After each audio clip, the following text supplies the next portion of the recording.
send the request for allow me to share the screen.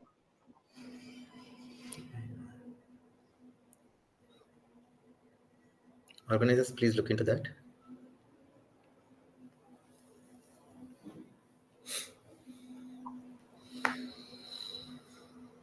Yeah, your screen is visible. You can switch on your video as well and continue.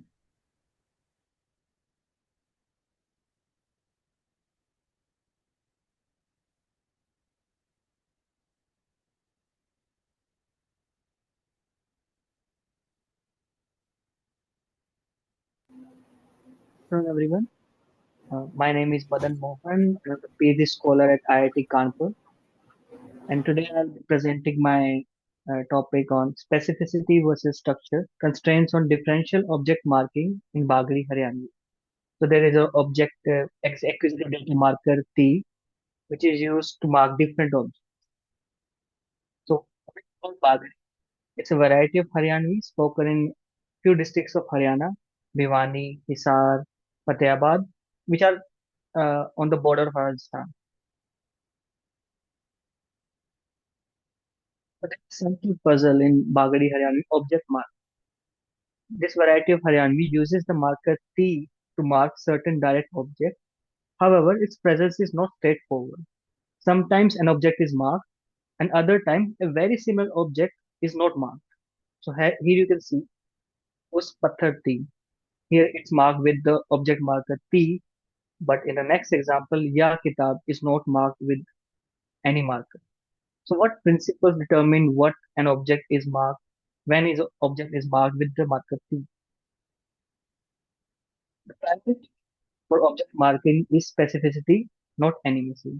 So unlike many related languages such as Hindi, Urdu, Marathi in the literature, where animacy is the key, Bagri permits the marking of inanimate objects provided they are specific. That is, they are referred to a very particular identifiable entity. This suggests plus specific is the fundamental trigger for this marker. Look at the example. They are inanimate objects. मन ने एक पत्थर ठाया. I lifted a stone. So it's not specific. Could be any stone. But in the second example, मन ने उस पत्थर ती ठाया. So this shift from a all stone to that stone triggers the marker T. So here the stone is specific. You're not talking about any random stone. You're talking about a particular stone pointing towards it. So there the marker appears. The critical mechanism, the marker T renders an object inactive for agreement. When an object is marked with the T marker, it becomes syntactically invisible to the verbal agreement form. This forces the verb to adopt a different default agreement form, which is masculine singular. So look at the example 2a. Ram ne ek chori dekhi. Here, chori, which is singular, has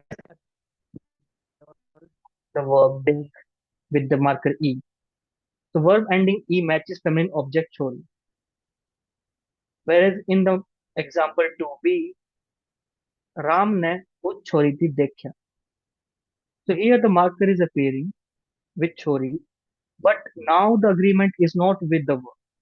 As earlier we saw in 2a in the bold, that verb was ending with marker e, but here verb is ending with ya, which is a default masculine, ignoring the feminine object.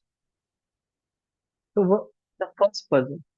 Specific objects are unexpectedly unmarked in site predicate. In construction expressing liking, अच्छा लगना equal to अच्छा लगना in Hindi, the rule breaks down.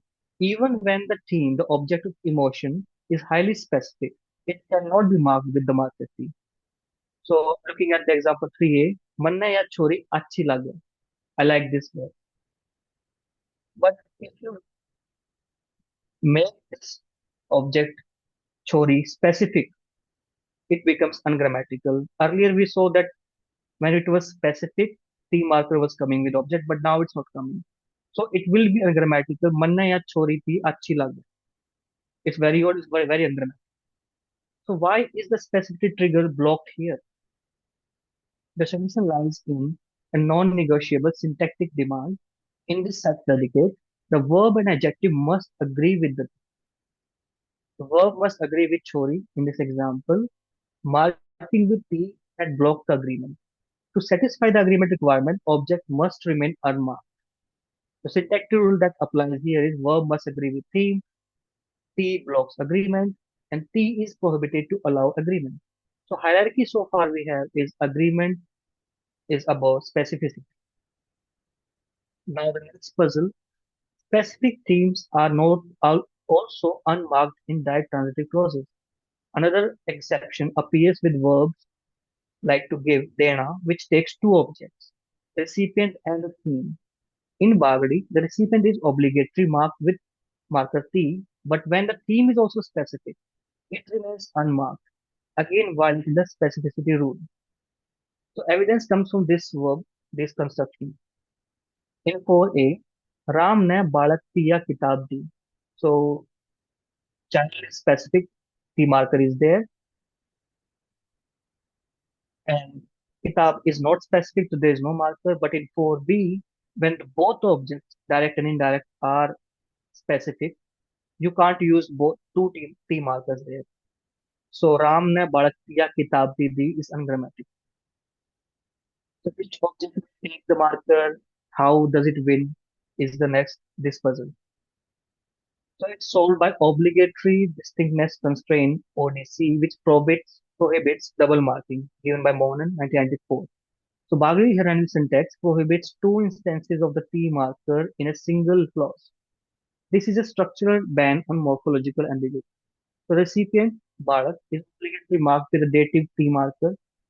So here one thing I want to clarify that there is a syncretism in case marker in Haryanvi. So until now we've seen accusative T marker. There is a T marker for dative also, which makes it a bit confusing. So the theme here, Ya Kitab, is also specific, also wants to be marked. So now there are two contenders who want to be marked. But the outcome is the grammar prioritizes the recipient. This ODC blocks the marking on the theme. So there are two competitors, Balak or Kitab. Priority is given to recipient. And now we have the hierarchy updated. So agreement, ODC, has hierarchy over specificity. So now we see the summary of these evidences. Across different clause types, the resolution of conflict is systematic when a structural requirement competes with the semantic need to mark specificity, the structural requirement prevails. So agreement licensing overrides specificity marking. Case competition blocks specificity marking on the theme, and specificity alone triggers T marking when no higher constraint applies.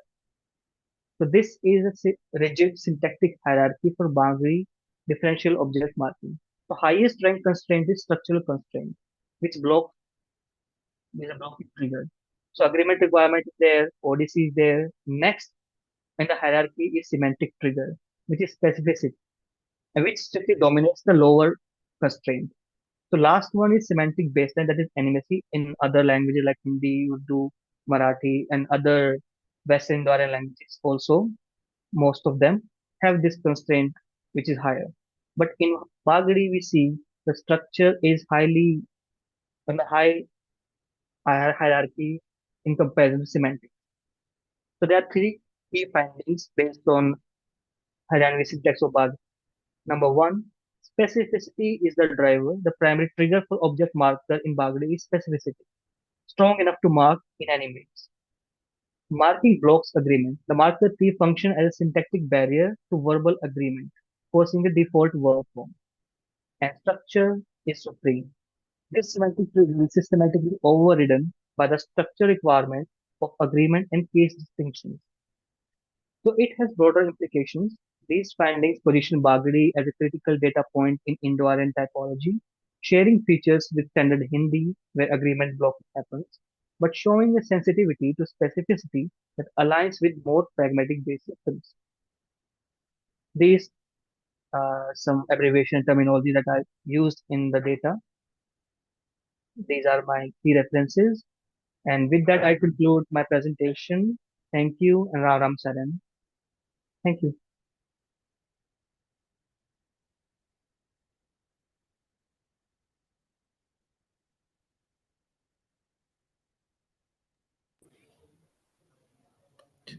Am I audible? Yeah. Thank you, Madan. So, in the first place, are there any questions, guys? Anjeev or anyone? Kavya? Okay, fine. If not, I'll just have a quick question. So, are there any discourse pragmatic factors that override the structural constructs on DOM? Could be, but because I have not looked at other construction like positive constructions, so my area of research in this particular domain was very limited. So I was looking at this, but of course I will now expand more. So discourse is something that I have to look forward to. But Okay, okay, some something new, something different. okay, cool. Thank you, Madan. Yeah. So next participant is. Let me check. I think it's Anjeev. Thank you, Madan. Yeah. So I invite Raj, Thakur Anjeev Prakash, Research Scholar of Department of Linguistics, University of Delhi.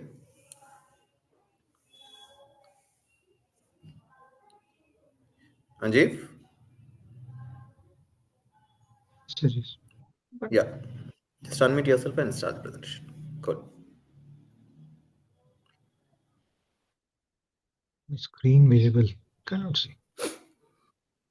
Yes, yes, it is visible. Okay. Good afternoon, everyone. My paper is titled Syntactic Comparison of Bhojpuri and Hindi, a contrastive study.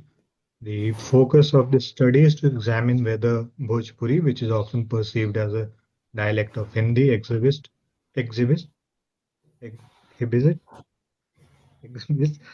independent morphosyntactic structures that justify its linguistic autonomy. Although Bhojpuri and Hindi share a common Indo-Aryan origin and a high degree of lexical similarity, speakers intuitively recognize that the two languages operate differently at grammatical level. This paper attempts to move beyond perception and examine those differences through a systematic structural comparison.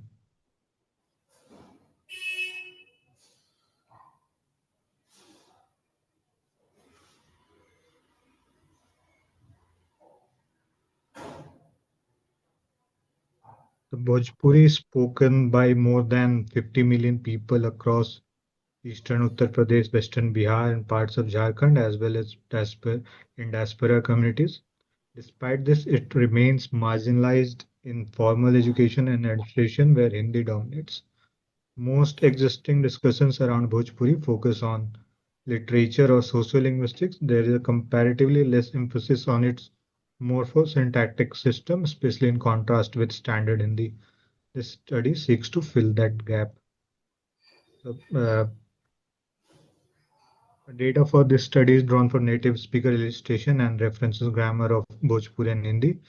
The analysis is contrastive and qualitative, focusing on five core domains: noun morphology, case marking, verb agreement, TAM, and word order and syntactic flexibility. So, noun morphology and pluralization.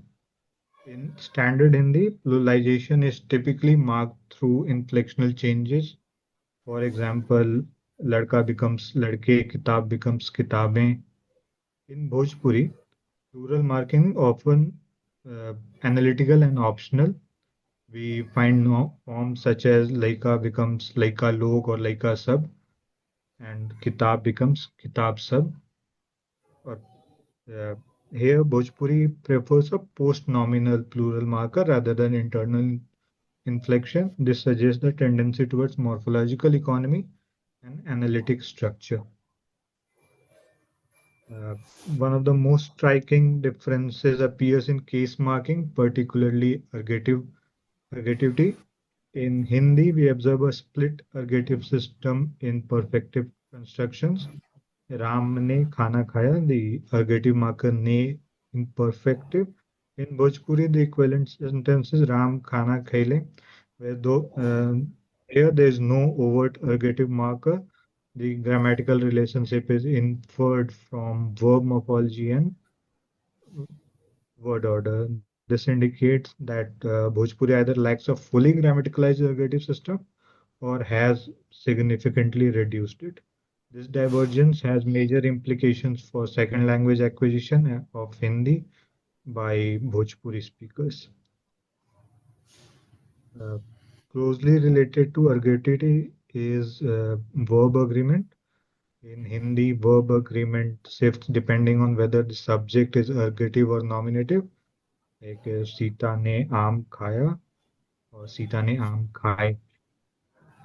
In Bhojpuri, verb agreement is comparatively simplified and more subject oriented, like Sita aam khaili.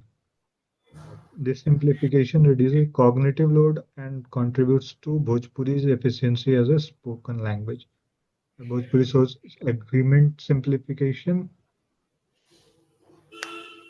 Uh, the tense modality system shows another important contrast. Hindi relies heavily on auxiliary verbs. तो वह जा रहा है. Uh, Here, Raj denotes the progressive marker. Have denotes the another auxiliary marker that to show the tense. वह गया था. The same in perfective tense also. But in Bhojpuri, on the other hand, uses rich expectual suffixes and peripheristic constructions.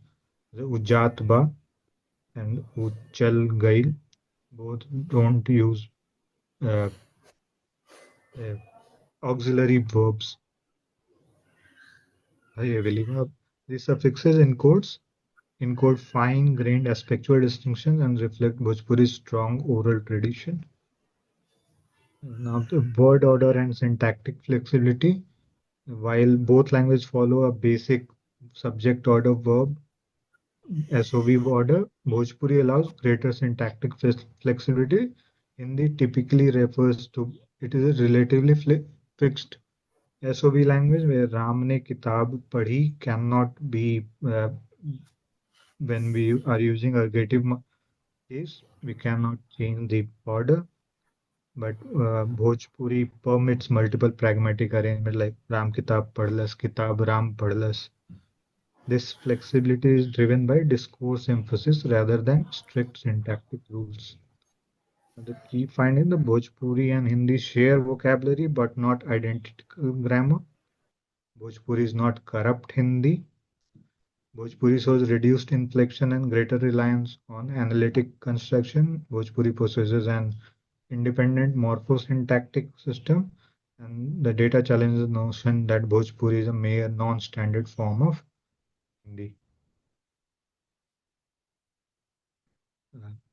Linguistic implication that supports the language status of Bhojpuri, and it also explains why Hindi learning is difficult among Bhojpuri speakers. So to conclude, this contrastive morphosyntactic study demonstrates that Bhojpuri and Hindi are structurally related yet grammatically distinct languages. Recognizing this distinction is essentially not only for linguistic accuracy, but for educational equity and cultural repeat. Thank you for your time. These Yeah, are my thank you, Anjeev. references. Yeah, any questions from the audience? Okay, so quick question, Anjeev. So, Yes, sir. to what extent do you think this reduplication and echo word formation serve syntactic functions in each language? Echo words. Reduplication and echo word formation. In uh, Hindi and Bhojpuri both, I think it's more emphatic rather than syntactic related. मतलब, I've not studied. Okay, fine. Thank you, Anjeev. Yeah, and we have the next participant, Sonali.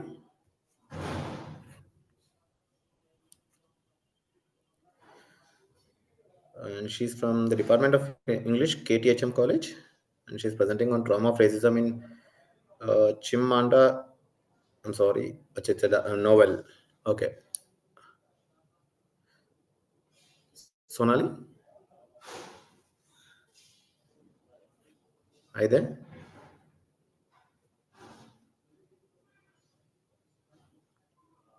Okay, so we'll quickly invite uh, Netmi Udara.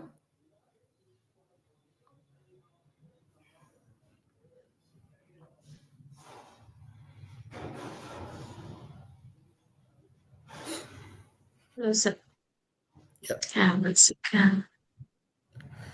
So Netmi is a research scholar in the Department of Linguistics, University of Delhi, and she's going to present on multilingual unity and interlanguage bridges in Sri Lankan English fiction and morphological process and cultural integration.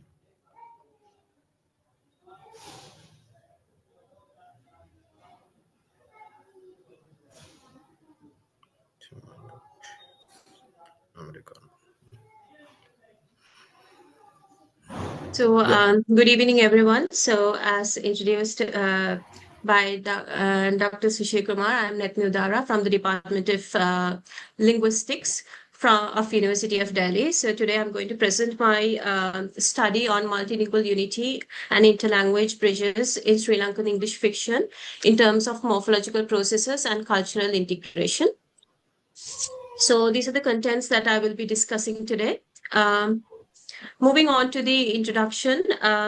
So Sri Lanka is a multilingual country with two national languages, which is Sinhala and Tamil, and English is currently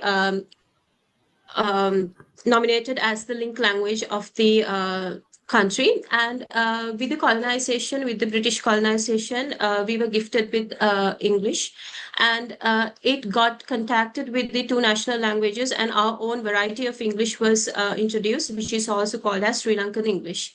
So according to Gunasekara 2005, Sri Lankan English is the language used by Sri Lankans who choose to use English for whatever purpose in Sri Lanka, within Sri Lanka. And also, Sri Lankan English acts as a bridge which brings together ethnic and linguistic identities. And also, the morphological processes in fiction reveals how Sri Lankan English has been, or how English has been localized, and this Sri Lankan variety was introduced. And also, Sri Lankan English fictions also shows that also introduced this national integration and interlanguage understanding between the languages. So these are my research questions. So basically I will be looking at what are the morphological processes that's been found in Sri Lankan English fiction, and how these morphological processes integrate elements from Sinhala and Tamil, and how our cultural meanings and identities were conveyed through these processes in Sri Lankan English fiction. So when it comes to the literature review, so according to Kachru 1985, he confirms that localized English varieties shows the cultural and linguistic contact of that country, basically of that country. And studies on Sri Lankan English has identified that there is a huge influence. The Sri Lankan English shows a huge influence of Sinhalese and Tamil languages. And also, Paulanko 2014 shows that multilingualism in fiction helps to create identity and inclusivity.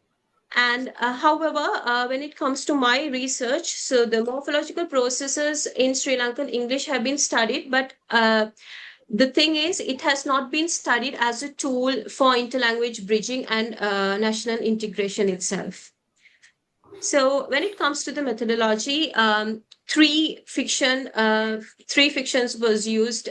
Sri Lankan English fictions was used, which was written by Punyakanti Vijayanayaka through convenient sampling. So those fictions are Giraya, Amulet, and The Waiting Earth. And the textual analysis was done using the text mining process of Prado and Fineda 2008, where the data was going through four stages of analysis. And when it comes to the findings, compounds, borrowings, affixations, and expressions were used in order to as the morphological processes that shows cultural integration and unity.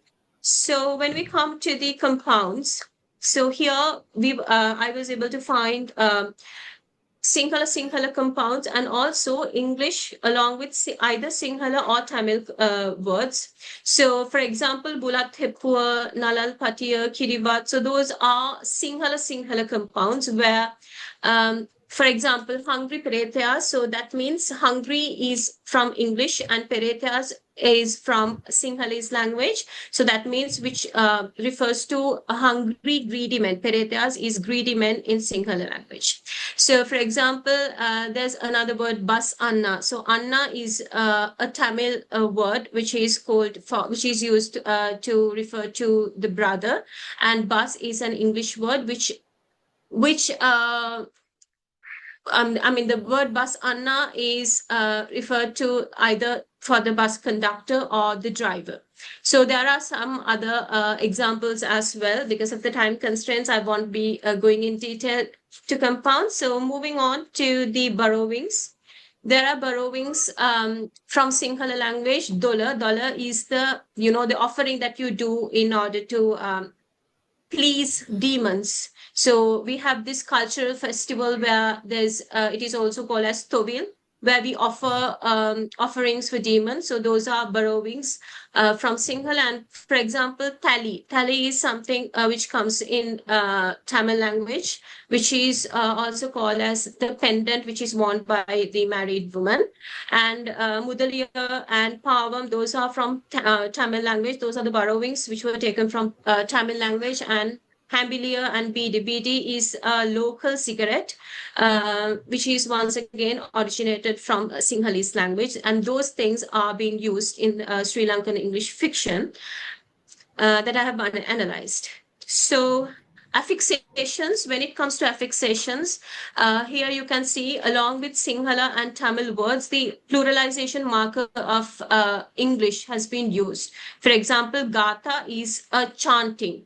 So to make it plural, the pluralized marker was used and it has been made Gathas. Anna has become Annas. And the last example in the waiting earth section. So bus karya. So bus is an English word, and karya is a suffix that's been used in Sinhalese. That's a Sinhala suffix, and it has been mixed with English word. So karya is somebody who's involved in something or involved in an action. So bus karya is a person who's involved in a bus. So that is basically either a conductor or the driver.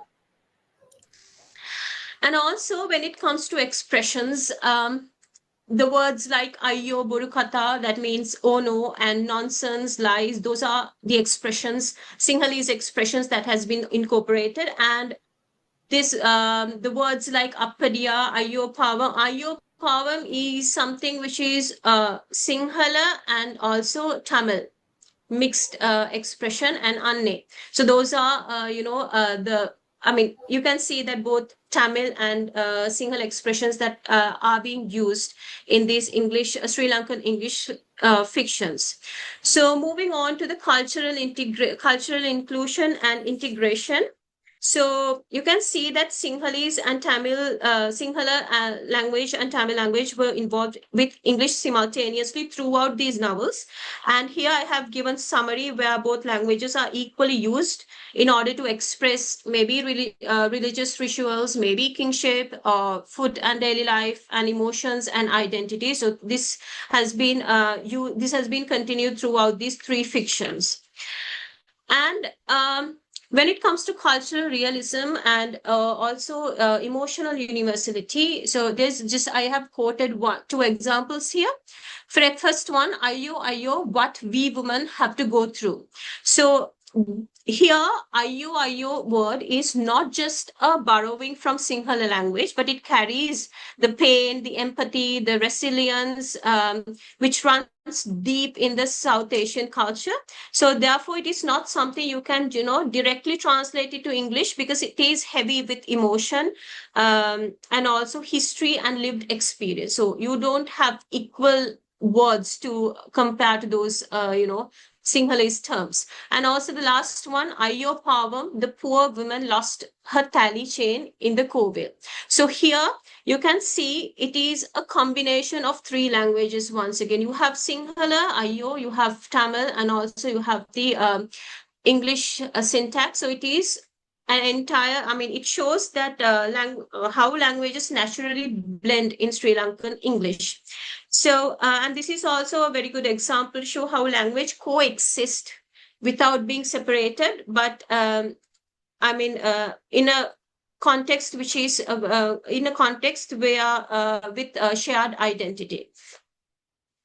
And moving on to the conclusion of my study. So, Sri Lankan English is more than a language.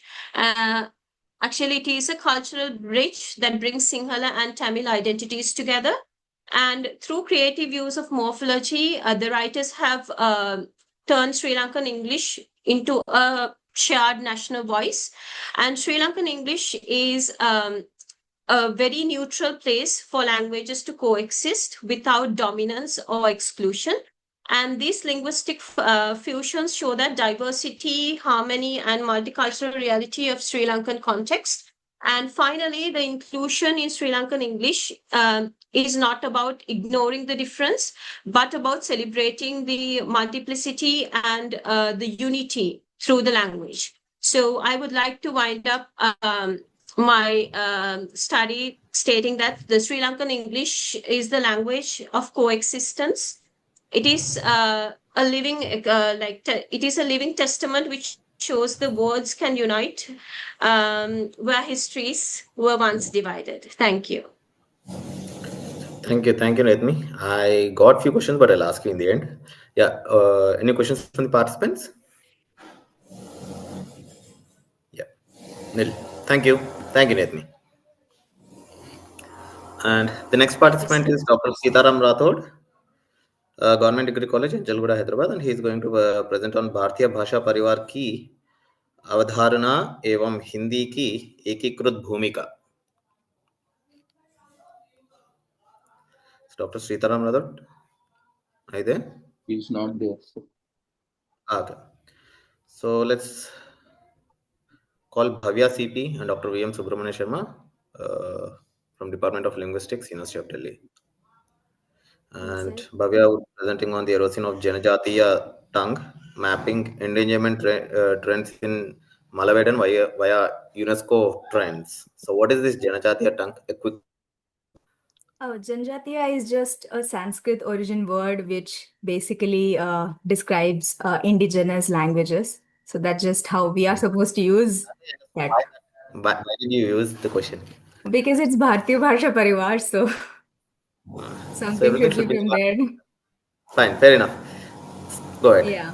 Is my screen visible, by the way? Yeah, it's visible. Okay, just a second. I'll start slideshow. Okay. So my paper today is going to be with my supervisor, Dr. VM Subramania Sharma, and I'm going to present on the topic, the erosion of a Janjadiya tongue, mapping endangerment trends in Malayalam via UNESCO indicators. So I have got a long list of slides. So I'm going to start with the demography and distribution. So Malayalam is a language which is So sorry, spoken. you got only 7 minutes and you need to wind it up. Okay. So the Malayalam community is mainly found in Kerala's Pathanamthitta, Kollam and Kottayam districts, with smaller population in Idukki and Ernakulam in isolation. And the total population according to 2011 census is 8,149 Malayalam people. And there are 32 identified Malayalam settlements, which we won't get into that. And they have a clan-based societal classification. These are the 5 clans that they have, and they follow a matrilineal system, and their marriage norms strictly prohibit them from marrying within the same clan. So they do have a history of cultural and oral traditions, which is basically getting kind of endangered or almost there.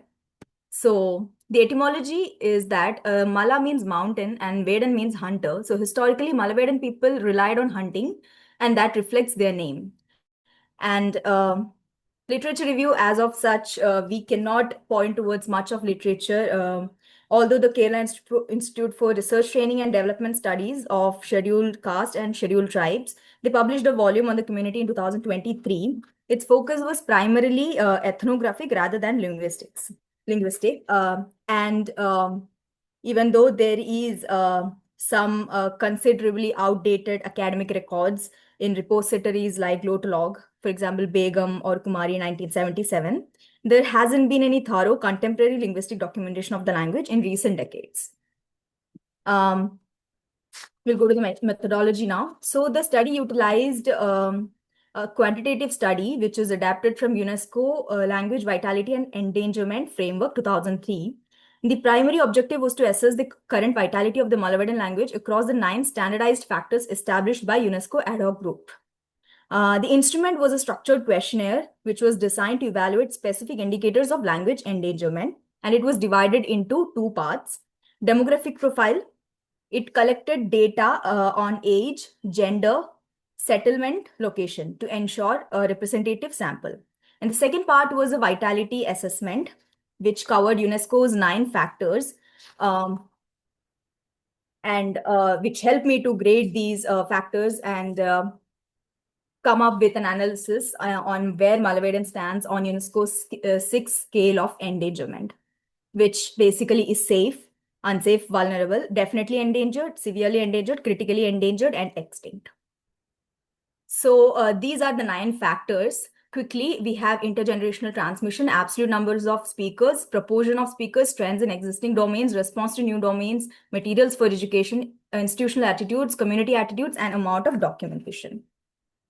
Okay, so for the first factor, we can see that intergenerational transmission is broken. So there is a rapid decline in transmission over just 2 generations, that is parent to informant and informant to child.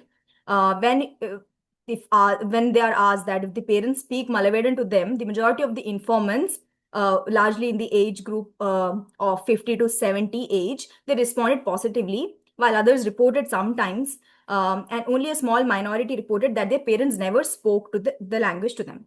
But in a stark contrast, when these same informants were asked if they speak Malayalam to their children or grandchildren, the transmission drops rapidly. So the vitality of the language ultimately depends on the use by the children, and the data basically paints a very worrying picture. And based on the data that I collected, I would categorize the vitality as grade 2, that is severely endangered. And factor 2 and 3 here is combined because according to 2011 census, the total population, as I said, was 8,149. But the absolute number of speakers is often unavailable or inaccurate. And that also there is a discrepancy between the total linguistic population and the total ethnic population. So